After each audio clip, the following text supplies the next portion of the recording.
Buongiorno. Good afternoon. The title of today's meeting tells us what we want to talk about. We can be happy witnesses. In many meetings with the journalists these days, before and during the meeting, many raised a few doubts on the title of the meeting.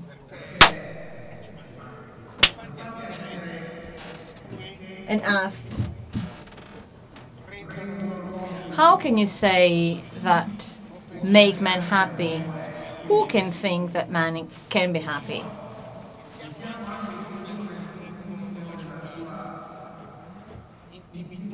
And even in one's intimacy, one may give a meaning to this word, but the forces moving history are different. There's a mess around us: violence, wars, evil, complaints, anger.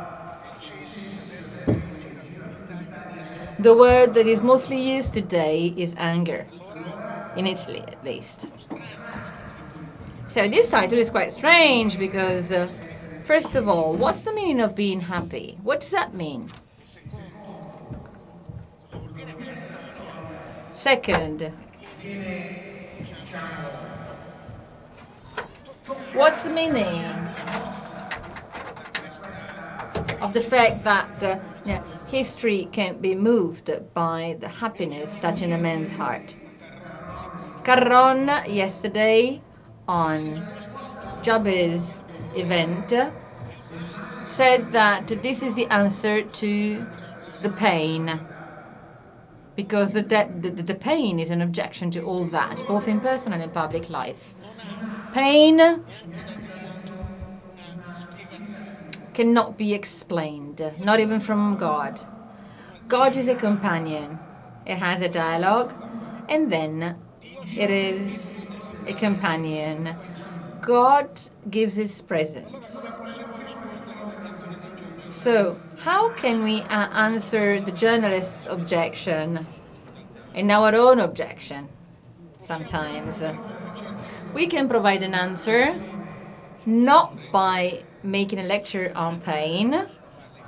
This is important, the philosophers can do that, but we in the meeting can show places, people, witnesses, where we can see that to some people, heart matches with the beginning of a new life. It is a sign, it is something different, something that cannot be explained naturally.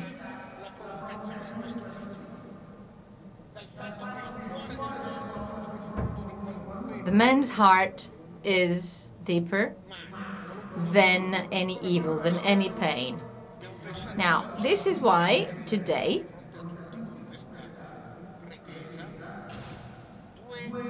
we thought about having two witnesses coming from South America.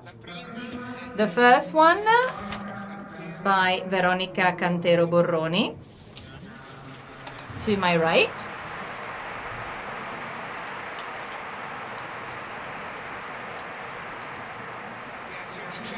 She's 16 years old and she lives in Campana with 6 brothers and sisters and her parents. She's in 5th year of high school. She loves studying. She loves literature, chemistry, biology. She loves reading and writing, and she says, reading and writing help me know and participate in the happiness of the world surrounding me. So she wrote 5 books. She started when she was 7, 4 novels, and 1 collection of tales. The last novel is Ladrón di ombre, Thief of Shades, and was given an award. In 2007, she was awarded by the Biennale di Alpi, given a prize, an award to disabled people who have strong personality. To my left, you can see Paola Cigarini. Welcome. She comes from Maranello, so she's a Ferrari herself, and for 14 years she's been living in Salvador de Bahia. She's studying languages, training. She's having a master on human development, and now she's responsible. She's a supervisor at the João Paulo II Educational Center in Salvador de Bahia, in an area of favelas called Suburbio Ferroviario. This educational center welcomes every day 500 children and youth and organizes school, cultural and sports activities. So, she will give an answer to these questions. Now, let's start with Veronica, but first of all, we'll show you a video on her life. A Latin American writer said that we men have two eyes, one bodily eye and one glass eye. With the bodily eye, we see what we look. With the other eye, we see what we dream.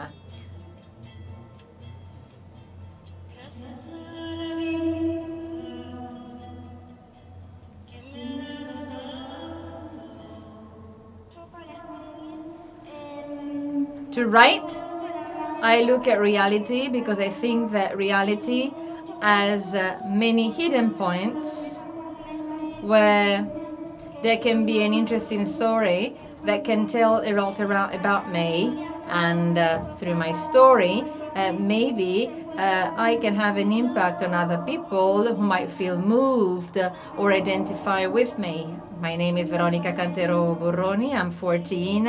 I'm a student and a writer. At the beginning of the year, in March, I had a very important surgery. I was in bed, and to my great surprise, they told me, "You are the finalist of an award, and you have to go to Italy in order to participate to the awarding ceremony."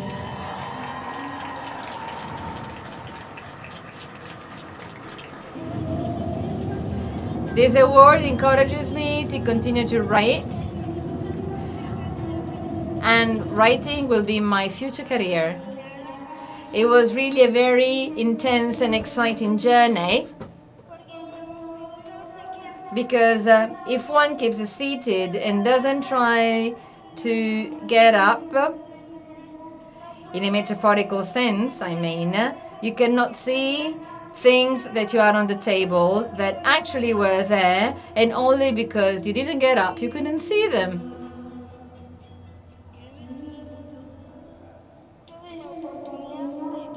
I had the opportunity to come to the meeting in 2016, and not physically, but as a shadow among all the youth who were there. There was a theater play of some scenes of my book, and they also tried to connect with me via Skype, but it was not possible, it was not successful, and therefore they told me, "Why don't you come to the meeting in the future?" To my great joy, this is the day now. I really like to see the people's reaction when they met me. They couldn't get really familiar with me through the story that I told them. And I saw that they were more brave, and they tried to see the gift that they had. There's also something else which I really like in these meetings. That is, they give me their opinions and make criticism on my book, and that helps me to improve in what I really like doing. Dear Pope Francis, I dedicate this book to you to thank you. You taught me to use the glass eye and the bodily eye, because this is for me a dream which I'm living through today. Thank you, God, for all this. Thank you, Veronica.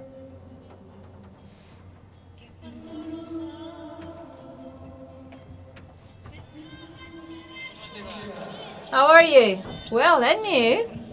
You happy? Yes, a lot. They told me you are a very good writer. Yes, I'm giving you this book.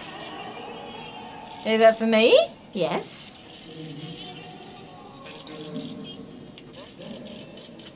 Thank you.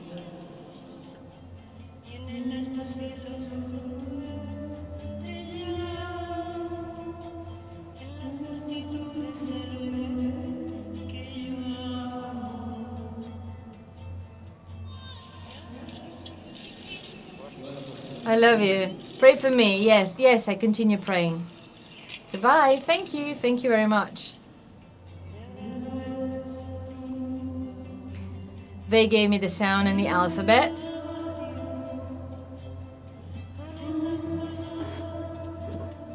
With the words, I think and I declare, mother, friend, brother, and enlightening light, the life of the soul, whom I love.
Before starting, I want to thank my friends from Argentina, my Italian friends who are here, and also all the people who couldn't come here, but that are with me from a distance. The meeting with the Pope, which I showed to you in this video, his embrace and his words give an introduction to this meeting. We can be happy. This is not a question, it's a statement, because I'm sure that we can be happy. What you saw in the video was a moment of sheer happiness. And I can say that being happy is being embraced. Because when you feel embraced, you're able to see life in a different way, with the glass eye, as the Pope said to the young Cubans when he came to Cuba in 2015. On that occasion, he quoted a Latin American writer, Miguel Ángel Asturias. This writer said, "We have a bodily eye and a glass eye. Through the bodily eye, we can watch what we see. We can look at what we see. With the glass eye, we look at what we dream." I listened to him when he said that in Cuba, and I was really mesmerized. I was really struck. I got impressed by the concept of the bodily eye and the glass eye. And when I was in St. Peter's Square, waiting for the hearing with the Pope, I really didn't think I would see him, but there was an opportunity for me to meet him. Now, at that time, I had a book with me. This is the latest book I wrote, The Ladrón de Sombras, and I had it with me. I was in my wheelchair, and I hoped I could give it to the Pope. So I was in St. Peter's Square, there where you have all the disabled youth all together, gathered, and I started to think, what can I tell the Pope? I wanted to write something for him on the book. The first thing that came to my mind was a thank you. But why that? Why did I want to thank him? What for? So I remembered that speech to the younger Cubans, the one of the glass eye and the bodily eye, the possibility that I was given by God for giving me both eyes. In the end, I wrote these words: Dear Pope Francis, this book is dedicated to you to thank you for what you have taught me. You taught me to use my glass eye and my bodily eye, because this is a dream for me. It's a dream that I'm living through.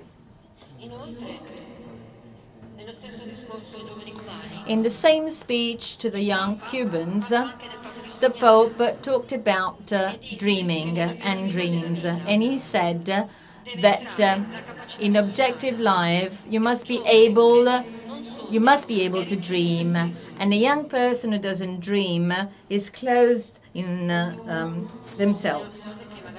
Each one of us dreams things that maybe will never happen, but the Pope used to say, open up to great things, big things. We are made for major things. To me, as said by the Pope, dreaming is the same thing as wishing. The Pope told the younger Cubans, the most precious thing we have is the ability to wish, to desire great things for our lives and the people surrounding us.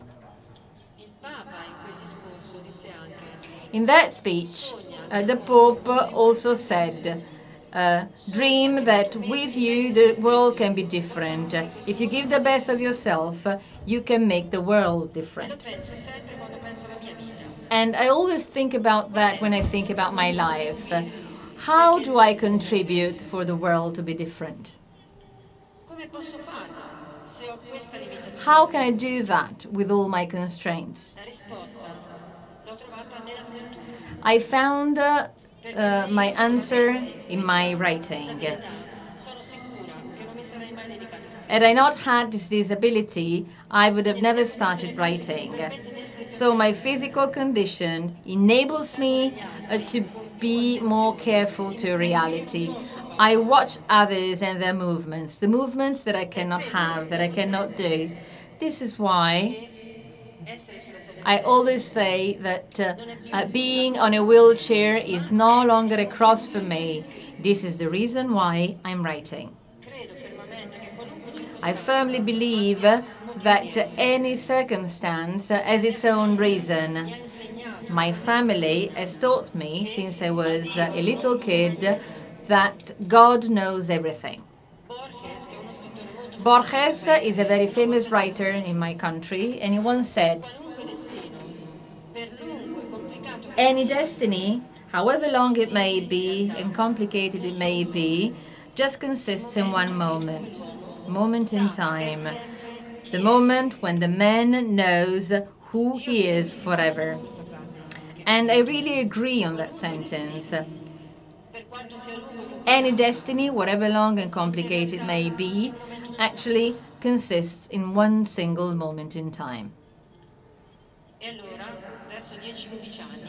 When I was about 10 or 11, I started to ask God not why, by what was the goal of my physical condition. And he told me, I give you this gift so that through this gift you can show people that under any circumstances the people can be themselves. One of the characters of my book is Massimo. He's in school and he has fun by watching his shadow, imitating all these movements very precisely. He also looks at the shadows of his mates, and he realizes that many of his mates didn't have any shadows. How so? So, he had this question in his mind, and this is the beginning of everything. At the end of the gym class, he sees that one of his mates, Robbie Perez, has something coming down from the backpack, something like a black cloth. Well, I had to be in Massimo's shoes in order to describe every single movement he was doing during his gym class. And I can firmly state that I, who cannot move, at that point was moving with him.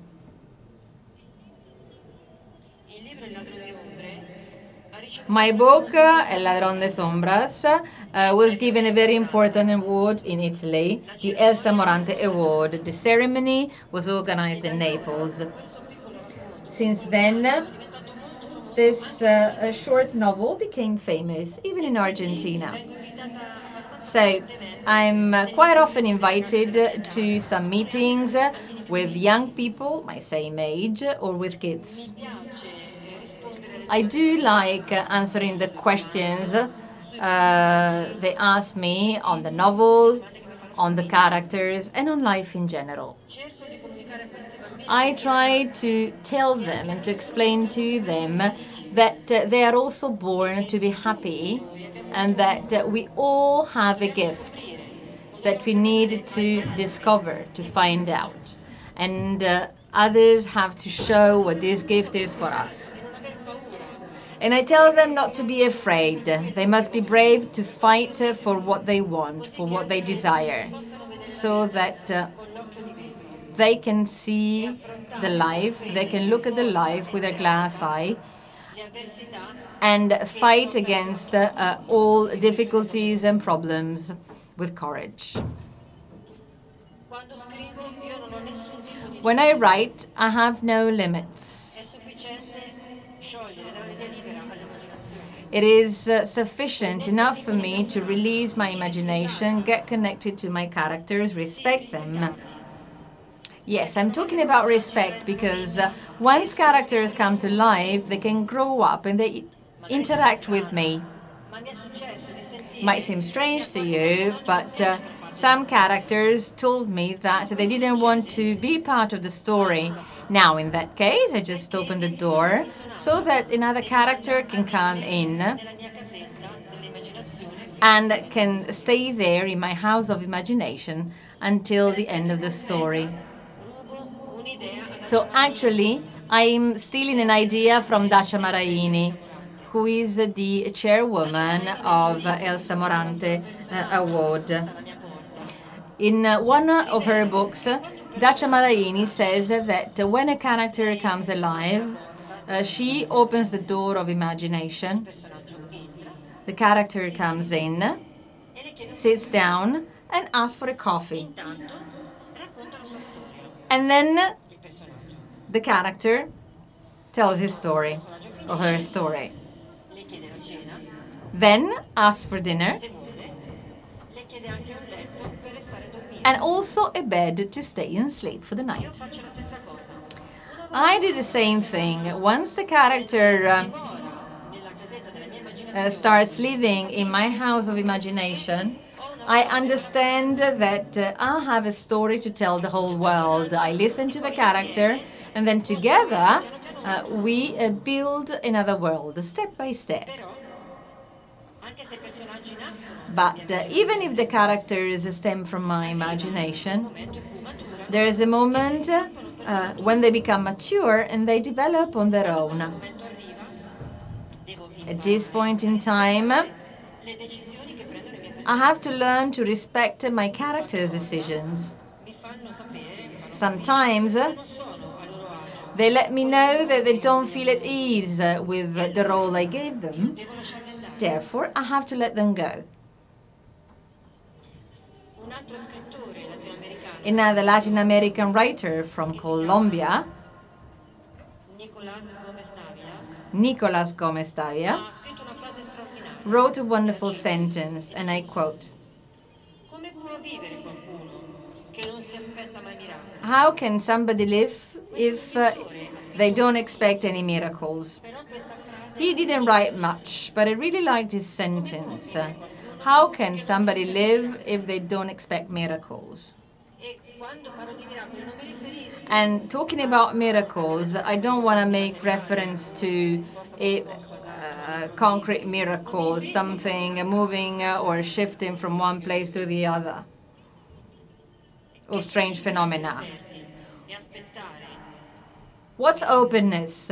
What does it mean to be open and to wait for a miracle, to expect a miracle? When I heard this sentence, I was really fascinated and struck, because I realized that I love words, because they give me the opportunity to look at everything, however small it may be, just like any miracle. This is what makes me alive. The fact that I can see and I can appreciate any single detail of this world, and I can find out its secrets. A miracle is also what recently happened to me. Right before getting the invitation to come here to Italy at the meeting,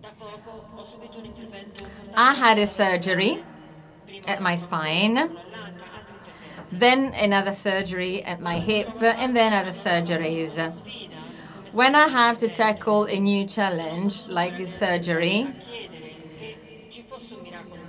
I started to ask for a miracle so that I could get free from this fight. I had to tackle a new challenge. I was sure that this circumstance was a test for me, set by God, because He wanted to see whether I had faith enough. And after many prayers, He would have come to my rescue. But time went by, and He always gave me the same answer. And doctors used to tell me, you need to get a surgery. Yes, it was very hard. It was very hard for me to accept it.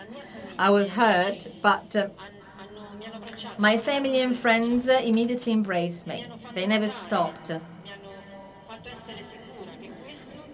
And they told me that this would have been positive for me, because it would have given me the possibility to get new things also. They recalled me that God is always there to stay. When I was sure that He had not abandoned me, I started to write my own personal prayers. In those prayers, I put all my pain, all my doubts, all my fears. That was really incredible. All of a sudden, God became for me a lovely friend, a close friend. And every day He used to tell me something. At that time, I asked Him, and I still ask Him, but what do you want from me? What do you expect from me tomorrow? The months went by, and the surgery came closer and closer. And I got convinced that on the 3rd of April 2018, my friend, the operating theater, was waiting for me. My brother calls it the same, and my brother is also on the wheelchair, just like me. So I was totally faithful. I was confident. I was no longer afraid of tackling this challenge. Looking at the challenge right in its eyes, Jesus asked me a question.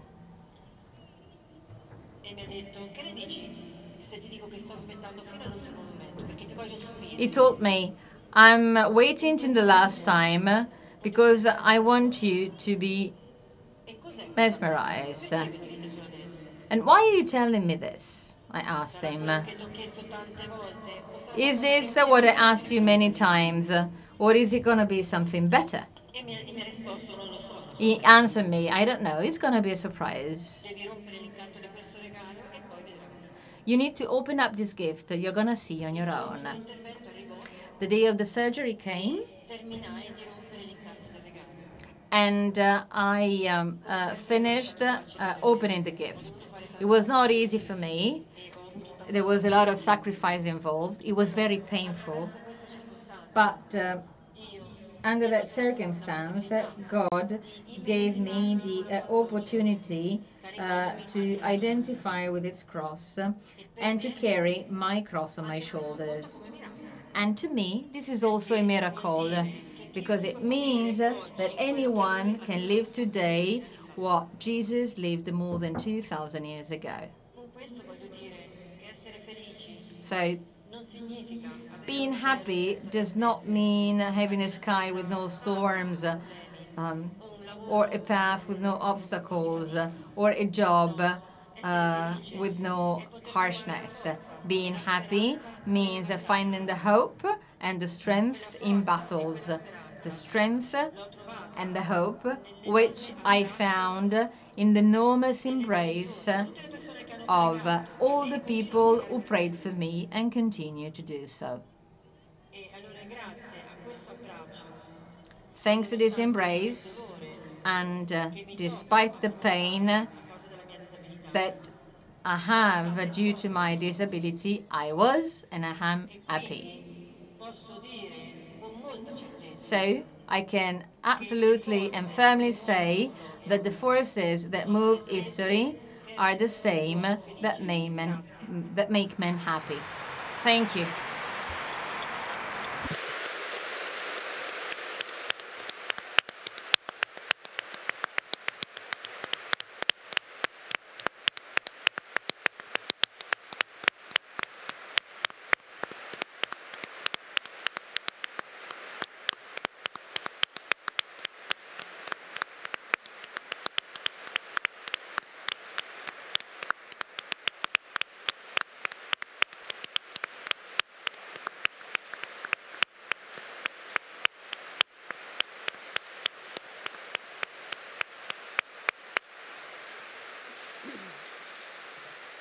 C'è il video, Vitta, il video del centro. Anche qui partiamo con... And now we move to another video.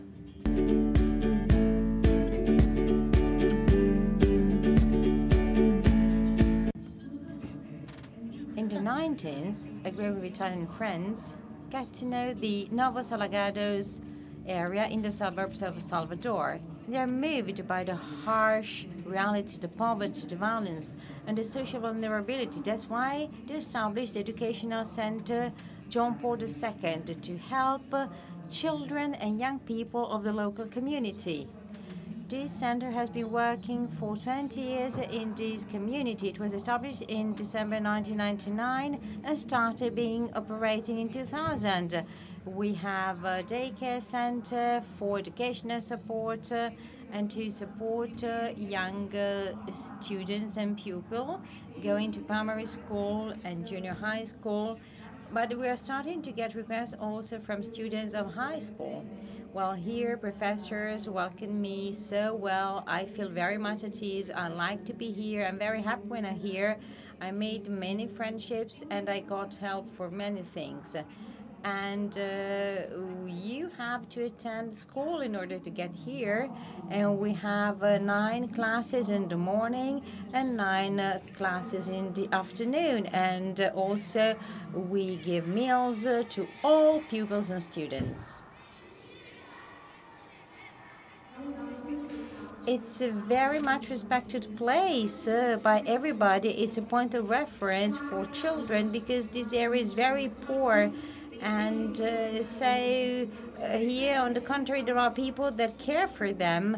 So this is something unique and different. That may seem only educational support, but actually it's a complete educational space, not only to help them with homework or to teach them things, but also to teach them something that will be helpful in their lives as children. From the 1st to the 5th year, we help them with homework, and also we provide Portuguese and math classes, but then there are also human education aspects like who am I, the values of the other, friendship, of family, of so human values in general.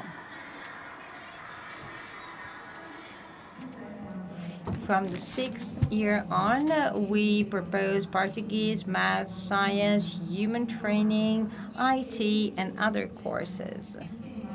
So we try to help them with the professional perspective.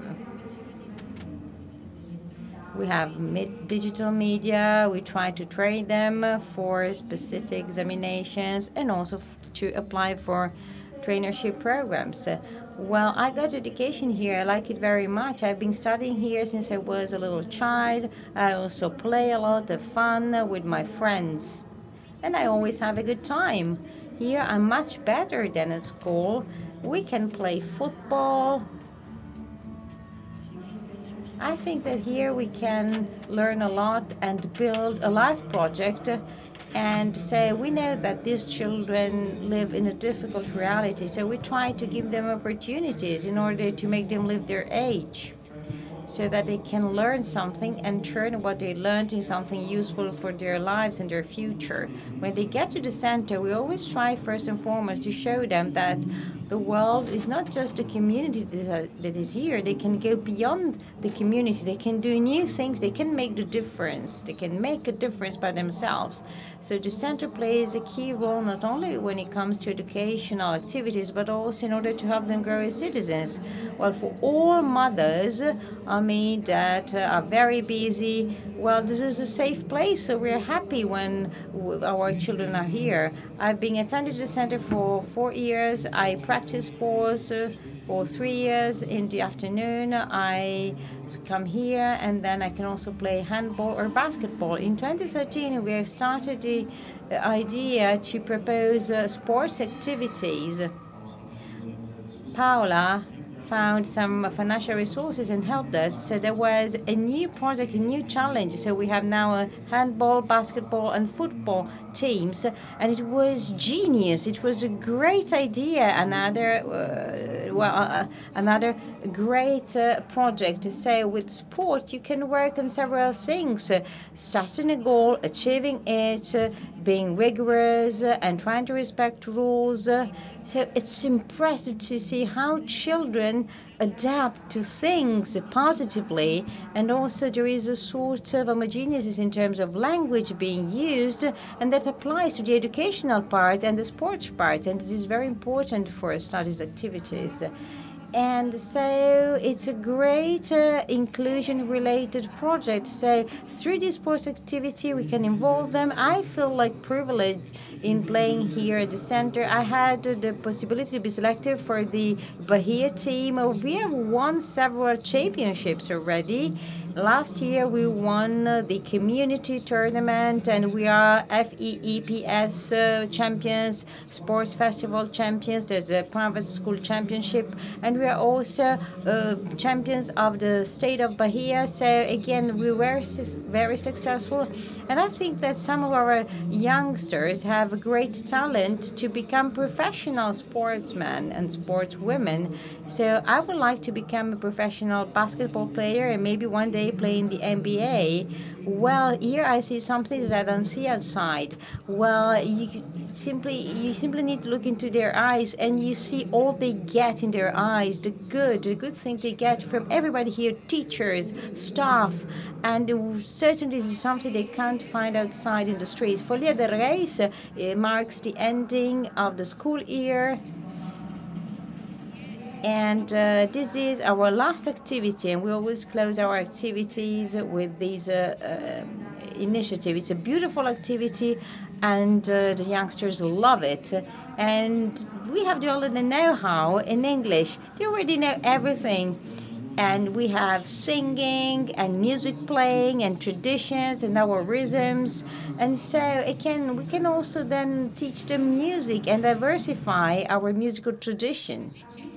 We are starting to welcome the children of the very first former students that came here. And here there is a reference.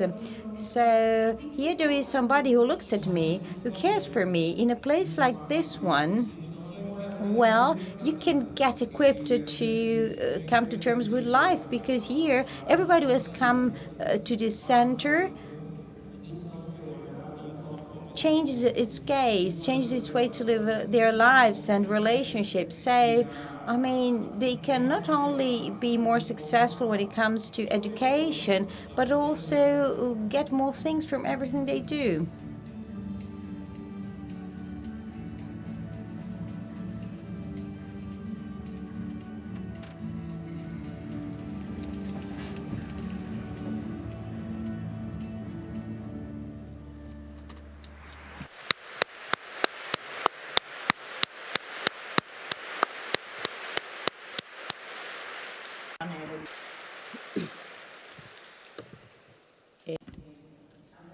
Good morning, everybody.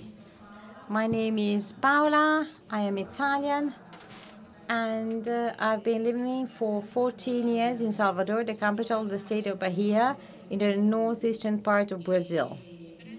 And Brazil, from a political point of view, is a confederation of states like the U.S., and it is a huge country, considering that Bahia only is twice as much as Italy in terms of surface. And we are in the northernmost part, together with the northern part, so the Amazonas area is the poorest part of Brazil, so together with the Amazon area. So we have a constant tropical climate all through the year. I got there through an international cooperation project of Italy, organized by an Italian organization, AFSI, and it was an educational and healthcare-related project to fight against children malnutrition. And there was a rate of 60% in the general population. So just to try to make you understand the presence, our work there, I need first to tell you how the big cities of Brazil developed and how favelas developed. We have slums in English, bidonville in French. So we have these urban suburbs that sort of popped up in developing countries. In the 70s in Brazil, we started having a considerable flow towards the capitals, especially by the poorest people living in the countryside, and that had no infrastructure, no services at all.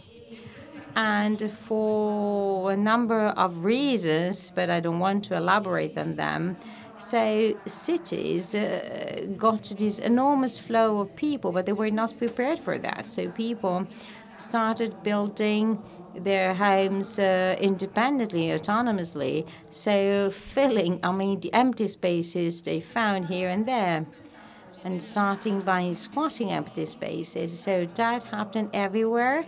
And in the area of Salvador where we live, what happened? Well, people didn't have any more areas to occupy, so they bought, they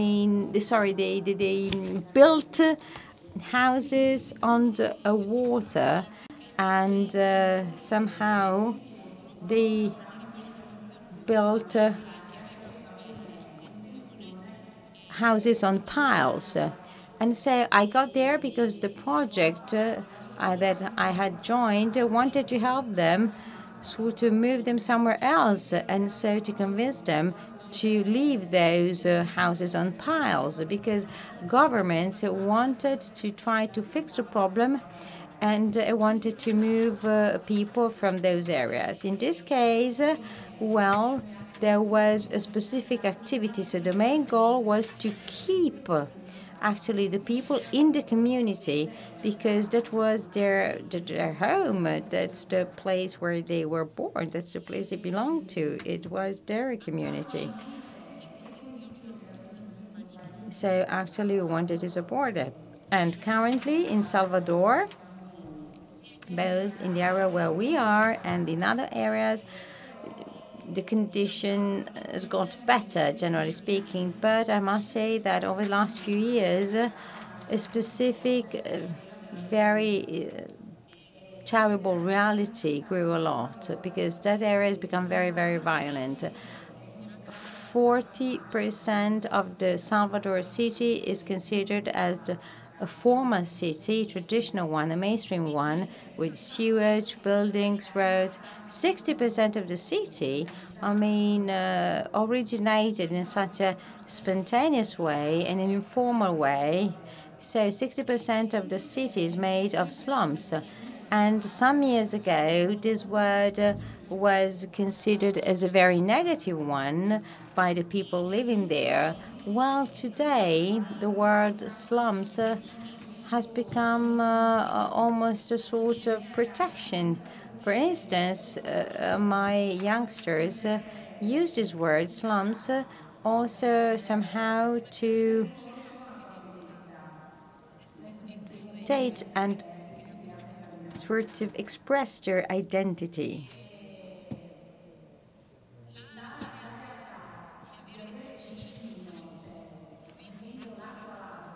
The fact of neighboring such a different world, because it's actually two worlds, just one next to each other, because the formal mainstream part of the city is made of big buildings, like the buildings in the US, so it's different.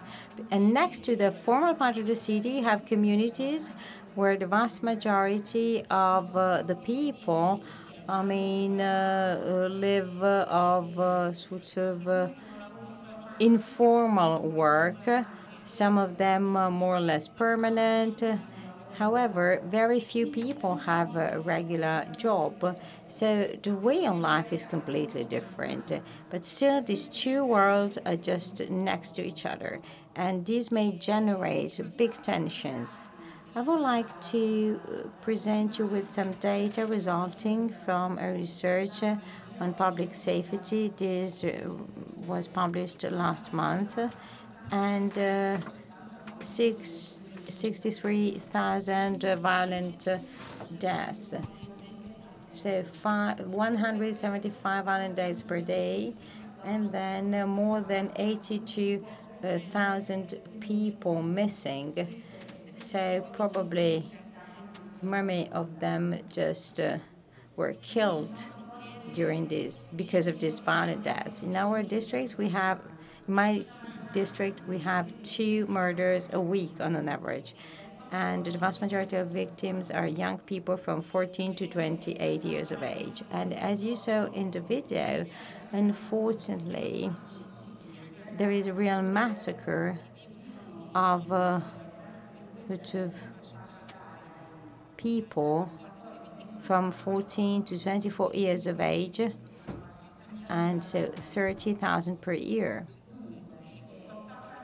So I wanted to tell you this data just to make you understand which is the framework we work and we operate in. Currently, I'm in charge of the Educational Center Jean-Paul II that you saw in the video. We have 500 young boys, girls, and children every day. We support them with educational activities, and also we offer a wide range of sports activities, and everything is done for free for the families. The center was set up in 1999 and started operating in 2000. I think that one of the most peculiar and unique aspects of this place and make it special is that it stemmed from a gratuitousness, from a gratuitous deed, from a person who was moved and decided to do something. And I think that gratuitousness is an extremely rich breeding ground because, well, opportunism and calculations, fortunately, just stay away. So this is very positive. So everything stems from a gratuitous deed.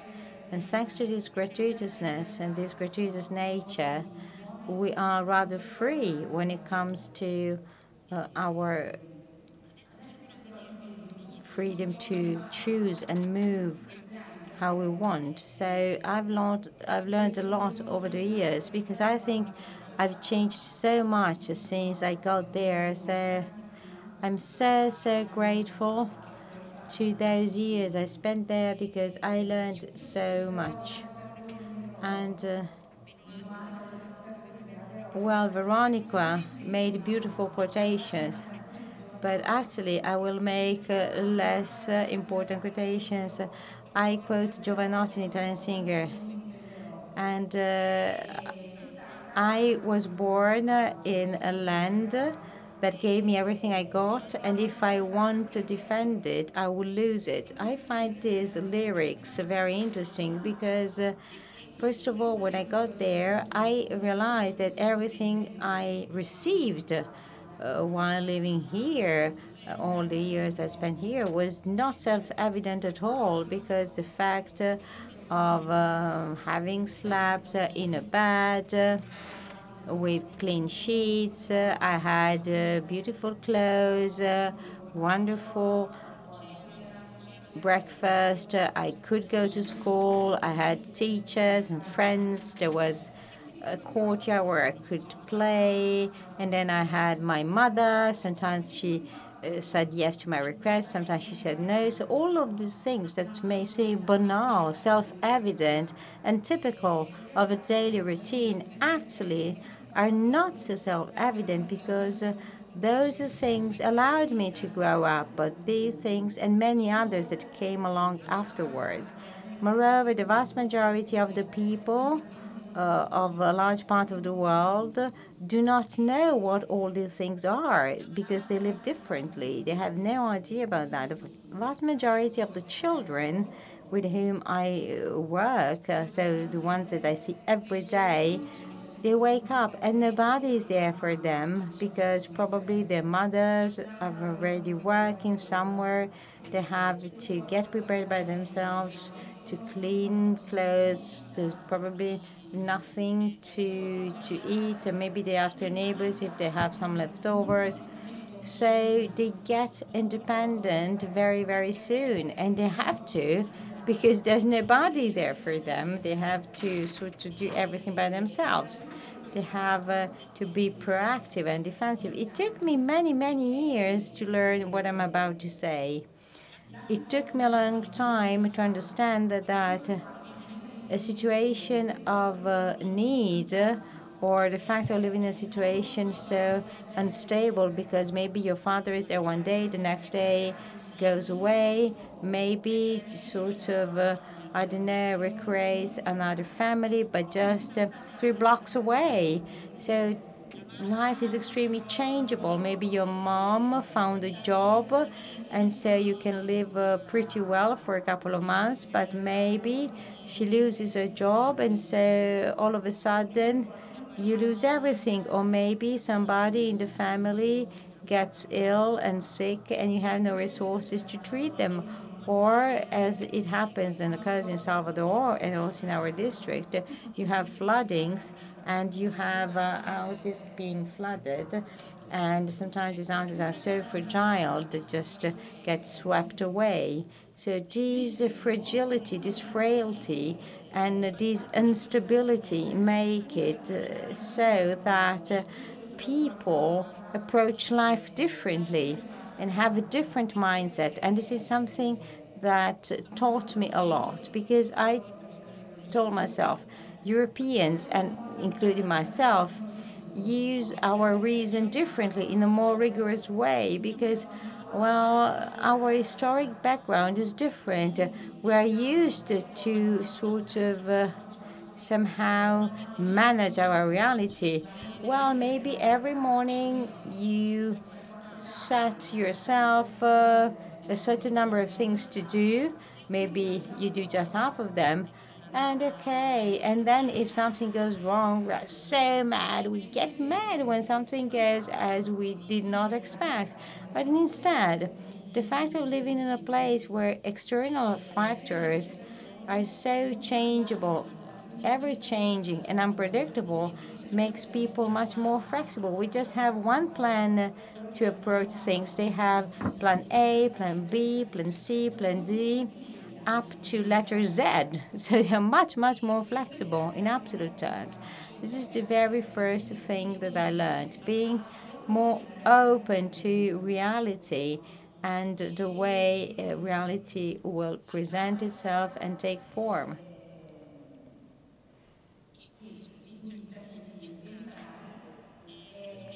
Another idea that is very important to me has to do with two major issues. On the one hand, education, and secondly, violence.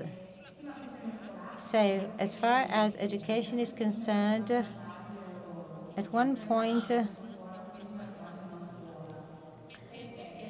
we tried to offer post-school activities that look like schooling activities. So, in Brazil, social life works like that. If you have money, you can do whatever you want. If you're broke, well, it's very bad.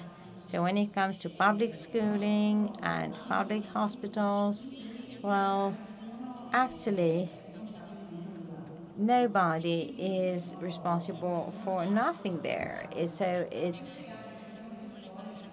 totally complicated. I'll just give you an example. The director of a school that is located in a community that is very far from our center, probably this is one of the most complicated ones because it's very violent, well, has a school. That place there is a school, and the director of the school called me and said, Paola, please come here to tell these young people not to destroy the school building. So I got there, and I remember entering into that building. Everybody was running around, and when the youngest saw me, started saying, "Loving Paola, loving Paola," that means Paola is coming. So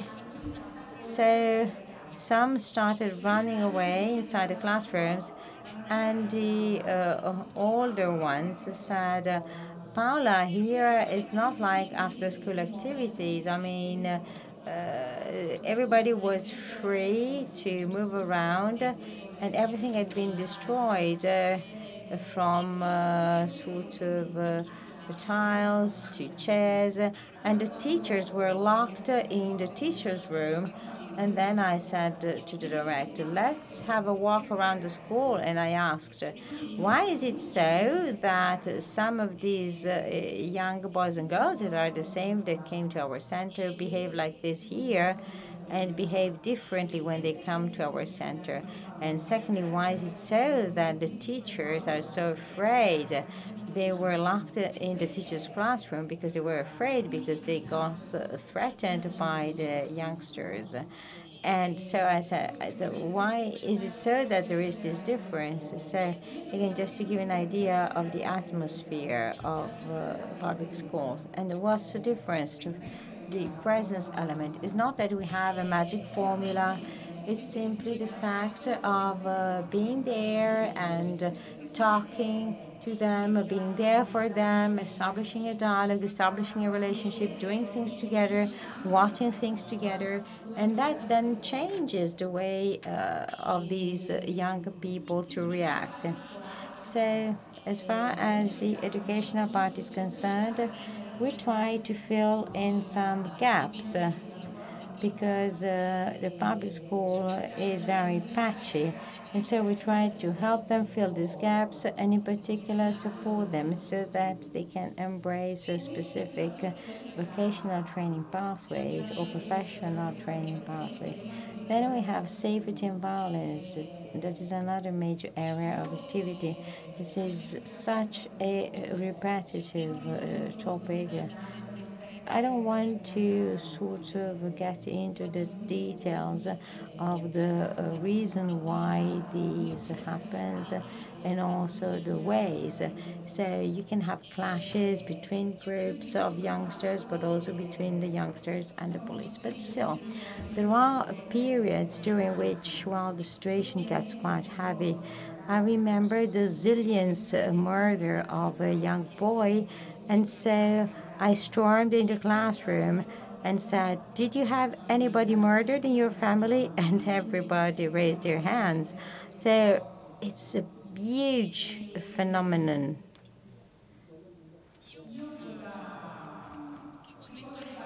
So what did I learn from that?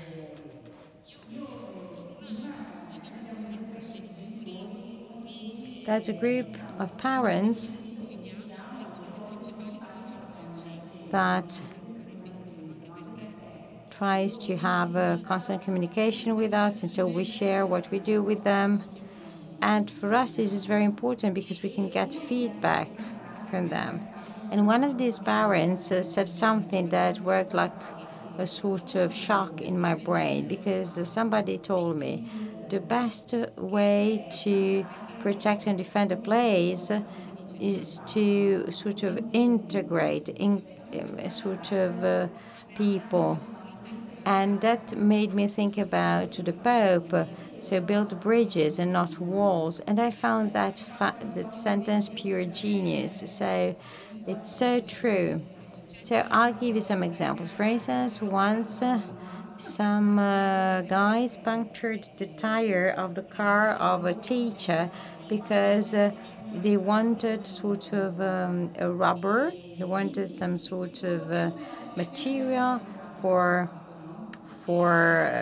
football, and so that's what they did. So they punctured the tire on purpose of the car, one of the teachers. But then, if you react like a policeman, that will generate hatred. That will generate a sort of bad reaction. So remember that with the capoeira teacher, we started looking for those guys because we knew who they were, and so then we talked to them and their families. And Paola, I was told, you risk to go into risky situations. Well, of course, you have to run into risks if you want to establish a dialogue, and you will run into that risk anyway, even if you close yourselves. The thing is that if you try to establish a dialogue, I mean, yes, you run into risks because you expose yourselves, but you try to sort of make them feel sort of involved and listened to. And this is quite a banal example, but just to tell you that now everything we do includes not only the goals that we would like to achieve, but also the fact that we always try to include the whole community. And in particular, everything we do is shared, and we have no surveillance, no guardians, so we have a very nice facility. But I must confess that we do not need guardians, we do not need guards, because nobody has ever tried to attack us, even when we close for vacation, because the people feel that place like their place, a place of the community, a place which is good for the community. And this is the way our center is seen and considered. So there's a certain way, I mean, of self-protection in that, because our center is seen as a good for everybody. Well,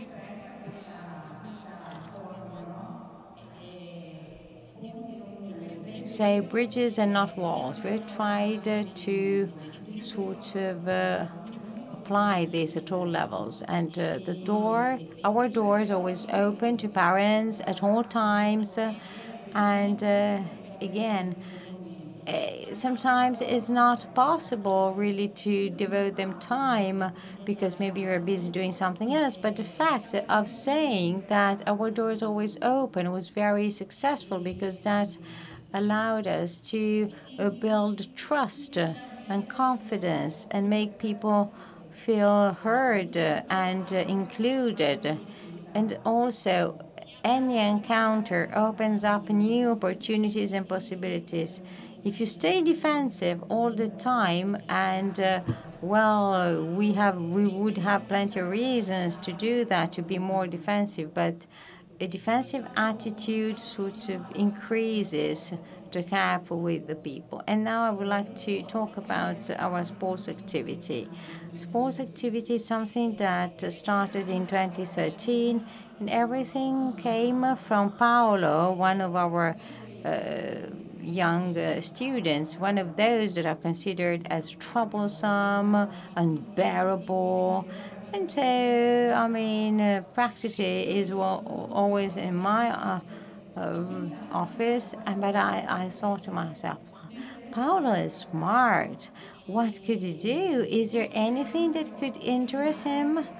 And of course, going to school is necessary, is useful, but I mean, it's not immediately attractive. But I got this idea. I took the best student we had at the time, we put them together, and we organized a football tournament for the younger children. And you know that the connection with football and Brazil sounds very good. So they go very well together. And the response of these two so different guys was incredible. We had the chance to find some resources, and so we could launch this football project. I really liked what Veronica said when she talked about miracles. And so from that on, we were able to do plenty of things. We were able to cover our football pitch. And so thanks to that and other things, we were able to increase the number of sports activities. And I'm so impressed by the way young people more easily accept rules and speeches about what is right and what is wrong when it comes to sports. Because if a when you're playing, I don't know, sort of handball, you have to respect the referee and what the referee says, and that's it. Otherwise, you get a penalty. On the contrary, life in the slums is sort of very harsh, very sort of ruleless. But on the contrary, when they play, they comply with the rules with no problems. So again, they adapt to sports rules with no problems. Another thing always in sports is something that happened, something was unexpected.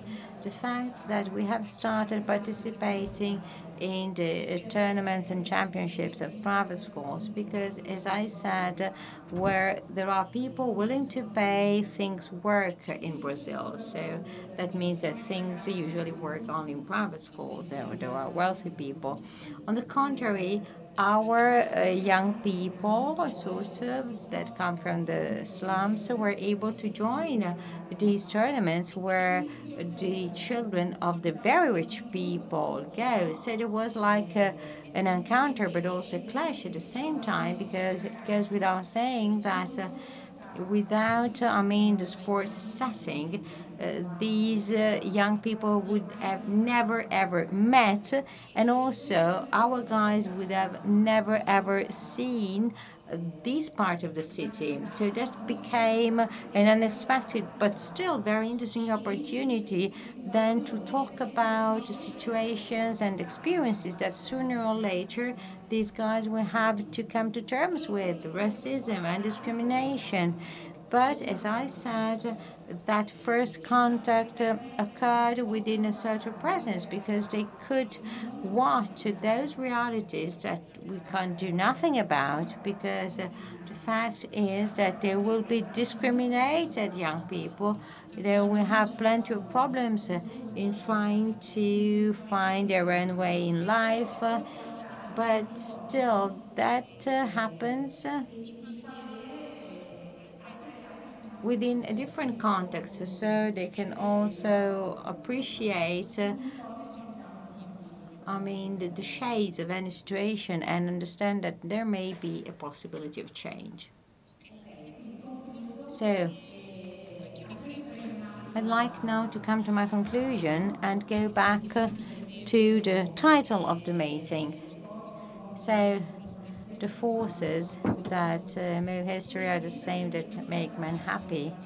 Well, this is a sentence that I have on my table and that I have sort of my office, and so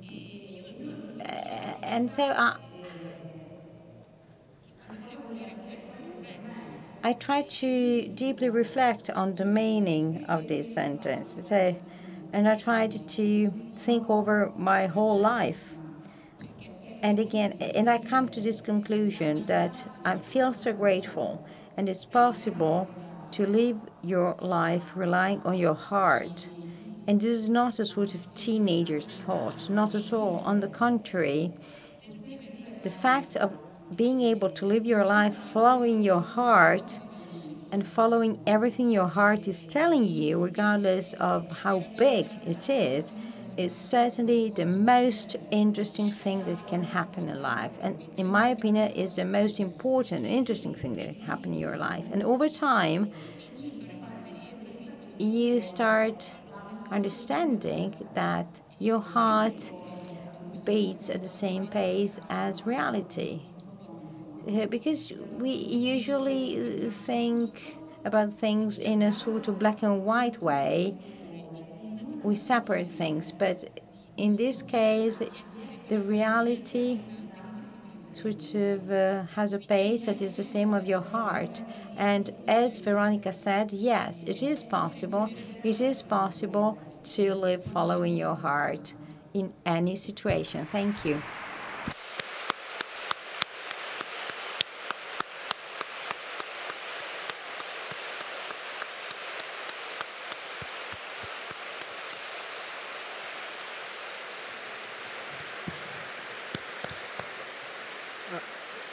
Allora, Giobbe.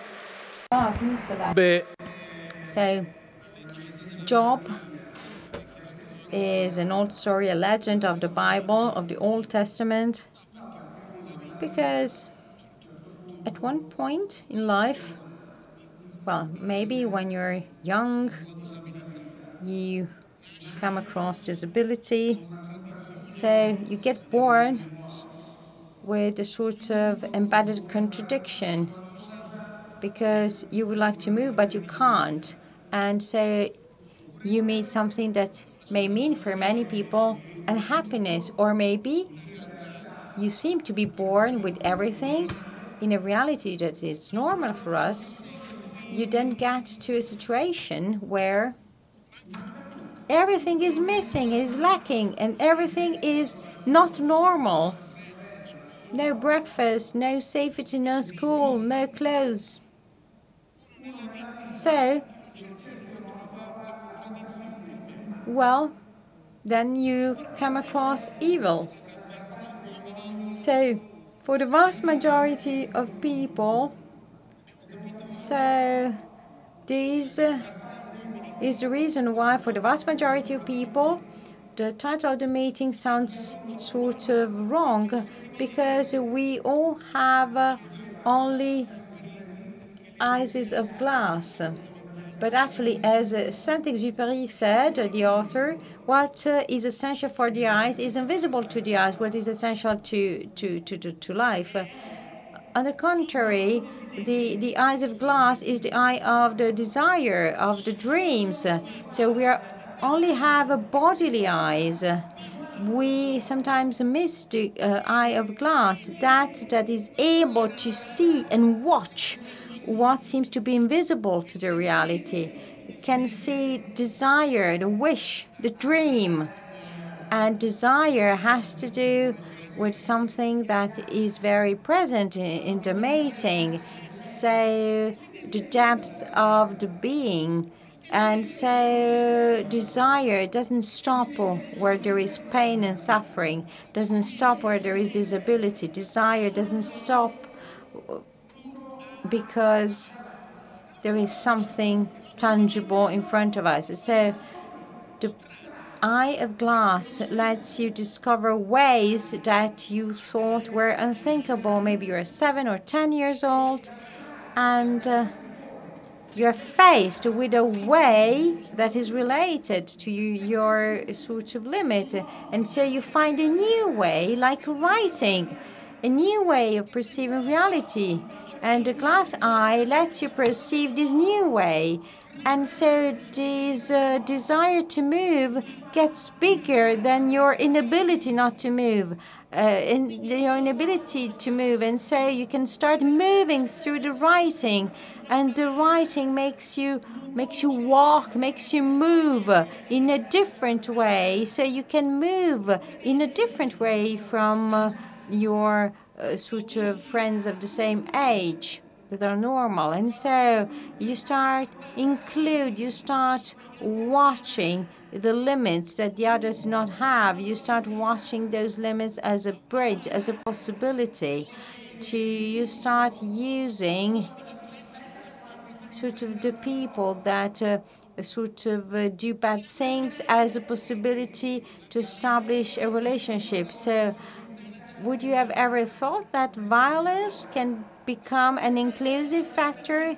So any limiting reality can be turned upside down. And so if you encounter, if you meet, if you come across something like that, because the encounter in Don Giussani's word is something unique.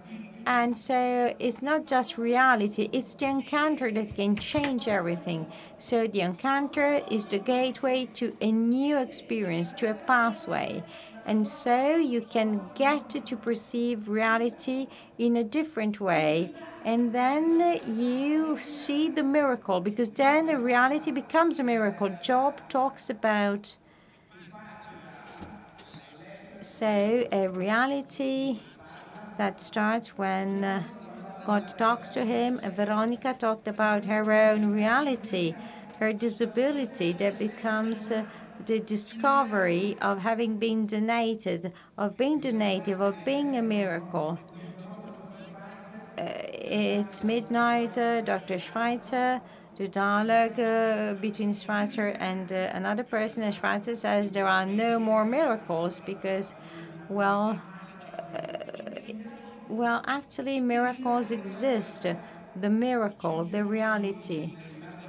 Olmi in l'Albero degli Zoccoli, when there is the priest preaching, the miracle is the force that man doesn't have, is a gaze that is unique, that is sort of projected by the glass eye. And you walk, and you perceive that being happy doesn't mean to have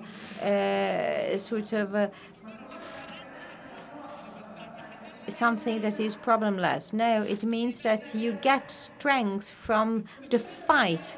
It doesn't mean having a sky without storms. No, you start living reality in a different way. It's not that you have to sort of put the name of God on that, because God stems from that naturally, spontaneously. God is a presence that you encounter and meet just a second before getting operated. It's a surprise. Is maybe people that will never ever be able to use the word Christ or to pronounce the name of Christ or of God, but actually these people cross the gaze of Christ.